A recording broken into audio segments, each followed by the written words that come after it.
Senhor candidato, a Constituição Federal entende que o Brasil é um país laico? O que o candidato ao Executivo entende que seja laicidade, respeitando a liberdade religiosa? Olha, eu entendo que no Estado laico, a ideologia, ela não ultrapassa a teologia nos direitos fundamentais das pessoas, sabe? Então, a ideologia partidária ou compromissos de campanhas que as pessoas assumem, desde que ela não fira o amor ao próximo, então ela vai funcionar. Eu entendo o Estado laico desta forma, que a teologia não fere a ideologia, nem a ideologia ultrapassa a teologia. Senhor candidato, no seu programa de governo a respeito de saúde e educação, a Igreja Católica, em sua ação evangelizadora, tem como preocupação permanente a promoção da pessoa humana, por meio da justiça social e dos direitos sociais. Isso está no artigo 6º da Constituição Federal. Nesta perspectiva, está o atendimento aos direitos à saúde e à educação. Como o seu programa de governo para a Prefeitura Municipal de Araguari pretende atender essas duas necessidades fundamentais da população? Olha, nós acreditamos que as estruturas que já existem da saúde e da educação, os programas sociais nas respectivas pastas, elas já se complementam. O que nós evitamos numa candidatura que pode se dizer solitária do partido, quando não tem grandes grupos, é justamente nessa intenção de que, com a não nomeação de grupos que sempre delapidam esses recursos que vão para a saúde e para a educação, o município vai ter condições de fomentar as políticas sociais e elas atingirem as pessoas que verdadeiramente necessitam desse serviço. É dentro desse prisma que nós caminhamos. E ajudando também, né, no entendimento das minorias, caminhando, né, como eu respondi na primeira pergunta, dentro de uma ideologia que não fere o amor ao próximo. Nós só vamos com a ideologia ou até com programas sociais que não firam o amor ao próximo. As pessoas precisam ser alcançadas. E os políticos que sempre prejudicaram Araguari precisam ser eliminados no dia 15 de novembro. Senhor candidato, como regra geral, nós somos a nossa biografia. Um dos aspectos de uma biografia sadia, politicamente falando, é a educação política que submeteu aquele que se candidata a uma determinada função. Pergunto, o senhor como candidato ao cargo de prefeito da cidade de Araguari, se considera preparado suficientemente e adequadamente do ponto de vista ético e técnico?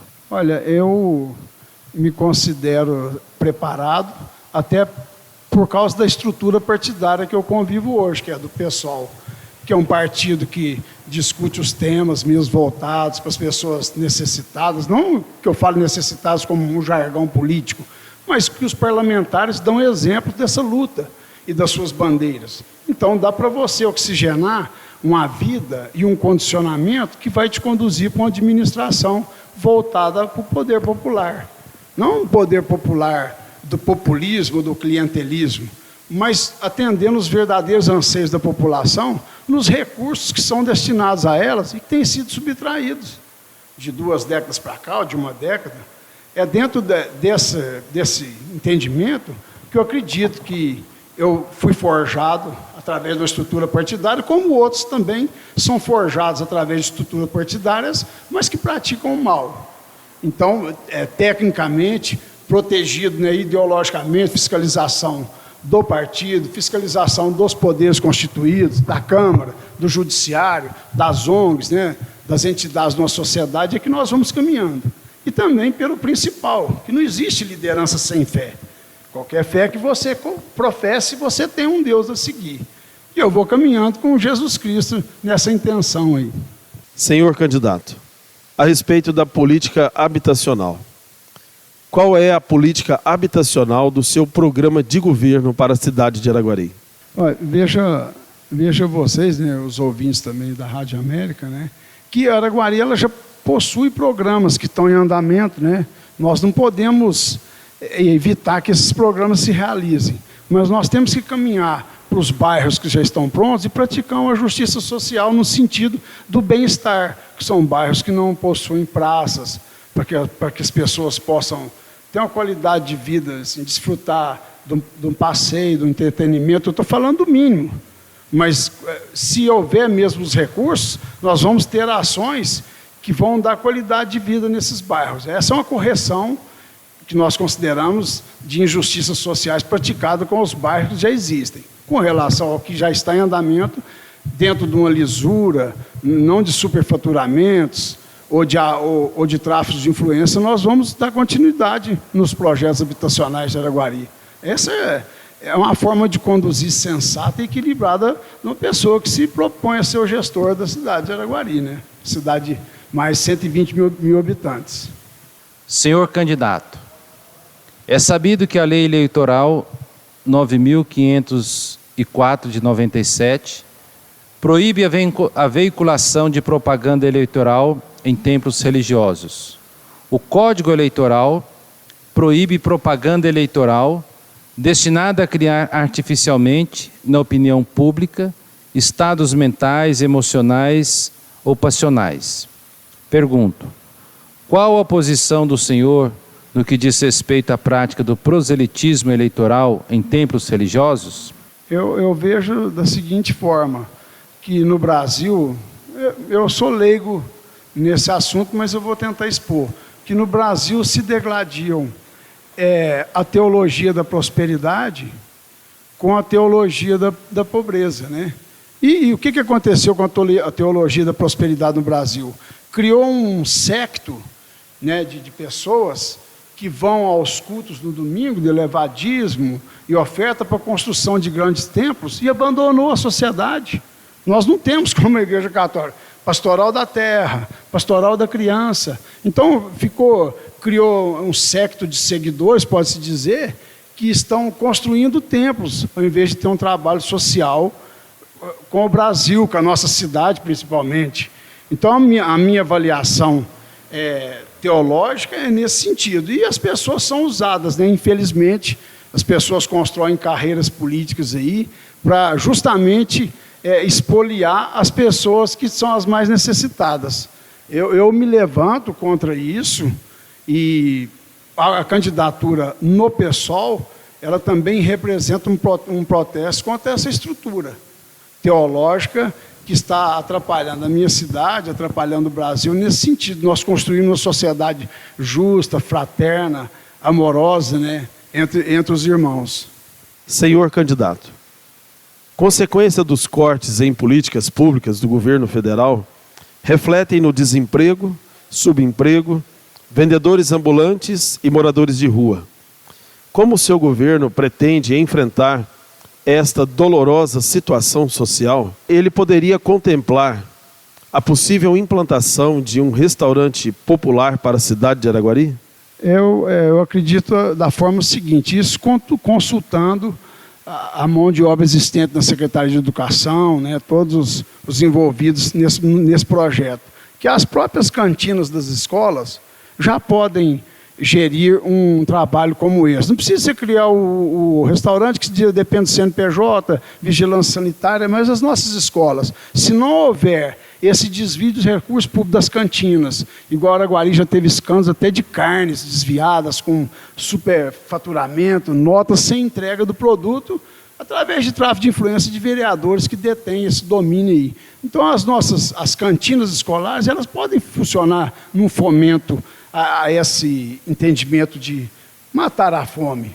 Até porque as crianças que vão na escola pública municipal, elas são filhas da pessoa que trabalha como vendedor ambulante, mototaxista, e elas precisam ser amparadas. A criança, se depois desse momento da pandemia sair a vacina, a criança vai ter o seu lanche e ainda pode levar um alimento para casa. Não sei se é um marmitex, algo que vai condizer com as políticas públicas respaldado pelo Ministério Público. Eu acredito dessa forma, sabe? Eu já aproveito aquela estrutura, aqueles recursos naquele sentido, e nós vamos caminhar para essa caridade aí, que é uma obrigação do município e também dos homens que formam essa sociedade. Senhor candidato, o que o senhor entende sobre a causa ecológica? É justa? De que forma implantá-la em seu governo? Eu acredito que a grande defasagem ambiental de Araguari, nesse grande discurso da sustentabilidade, que virou algo poético, é justamente o problema da nossa água, que ela é subterrânea. Então, o que eu propus? Propus a aquisição do Clube Recreativo Campestre, que está à venda, por 5 ou 6 milhões, lá são 7 alqueires, tem manancial de água, tem a proteção ambiental, né? As árvores lá, um grande passo, o resgate da represa das Araras, lá do Clube Quero Quero, que eles falam de desamparo. Então, num grande projeto desse, que você resgata a água, prepara Araguari e deixa reservas para que a população possa não sofrer esse colapso, acontece esse projeto ambiental, de saneamento básico, de resgate da natureza, e vai contribuir para a melhoria das condições de vida da população, a nível físico e mental também, que uma população, ela vendo os serviços públicos sendo materializados na porta da casa dela, ela se torna outro contribuinte, outra pessoa. Nós formaremos, até eu falo que é uma ressignificação de Araguari, no sentido dela se entender como ela é e como ela se compreende. Fora da lógica do já ganhou, ou do porque eu tenho que vender o voto, porque é assim que funciona, nós temos que passar por uma ressignificação. Aí Araguari vai ter o destino dela mudada. E é fácil mudar o destino. É igual desamarrar, quando o Senhor Jesus pediu para desamarrar o jumentinho lá. Foi na mesma hora que a vida dele mudou. Então, no dia 15 de novembro, essa é a nossa chance. Você desamarra Araguari desses homens que só nos trouxeram tristeza e impedir do povo ser beneficiado. Vai ser desamarrado no dia 15 de novembro. A Araguari vai mudar o destino. Senhor candidato, a pandemia mostrou grandes fraquezas, como saneamento, saúde e emprego. Como o seu programa de governo deseja minimizar os desafios desses setores na cidade de Araguari? Olha, você veja que o que eu venho respondendo, nós estamos caminhando até para a resposta dessa pergunta, que nós passamos pela água, pela sustentabilidade, pela estrutura da saúde, da educação, né, de programações que serão cumpridas, mas com o corpo docente da educação, com os profissionais da saúde. Porque a pandemia, ela nos mostrou um retrato que já existia no Brasil, né? Então, nós temos que caminhar nesse sentido. Agora, o que eu preciso? Eu preciso chegar na prefeitura, né, sendo eleito, enxuto igual eu estou fazendo a campanha, sem compromisso com os grupos que já têm empreiteiras, têm CNPJs, já foram construídos justamente para isso, para drenar os recursos e eles serem impedidos de chegar nas pessoas. Se Araguari repetir a votação nesses tradicionais que estão fazendo isso há décadas, ela vai sofrer mais ainda com a pandemia. E tem também outras candidaturas que não compreendem a pandemia de forma de ciência. Eles levam no sentido político. E a população não pode mais sofrer com isso. Então, o meu entendimento é nesse sentido. Eu vou levar de forma científica e usando os recursos do município para que as pessoas desassistidas, subtraídas dos benefícios, sejam verdadeiramente alcançadas. Gostaríamos de agradecer muitíssimo a presença do senhor candidato a esta entrevista. Essa entrevista é muito importante para a comunidade católica. O senhor agora tem 3 minutos para as considerações finais. Eu agradeço a vocês, né, aos ouvintes que estão aí com a paciência em acompanhar os nossos pensamentos administrativos, né, e espero que vocês possam dar um voto de confiança. Não é a primeira vez que eu tento, mas eu venho dentro de uma coerência de proposta, de condição de vida, voltada para isso tudo que eu falei. E eu me considero pronto para atender Araguari, não quero trabalhar para grupos políticos, eu vou trabalhar para o povo de Araguari, os carentes, para as entidades também, fazemos parcerias, né, com as entidades de classe, para nós chegarmos no Araguari melhor. E tem uma coisa, não é uma varinha de condão, isso que eu estou falando não acontece em 3 meses. Então, dentro de 3, 4 meses, se por acaso eu conseguir chegar, ser eleito, em 3, 4 meses eu apresento um balanço para a população araguarina e vamos dar uma arrancada em direção a um futuro melhor. Espero que vocês, no dia 15 de novembro, desatrelem o destino de Araguari desses grandes grupos que só têm nos prejudicado. Reconheçam isso, façam a opção de um voto consciente. O meu número é 50, Serginho de Jesus, o vice é o Mário César. Espero merecer a confiança de vocês. Mais uma vez, obrigado.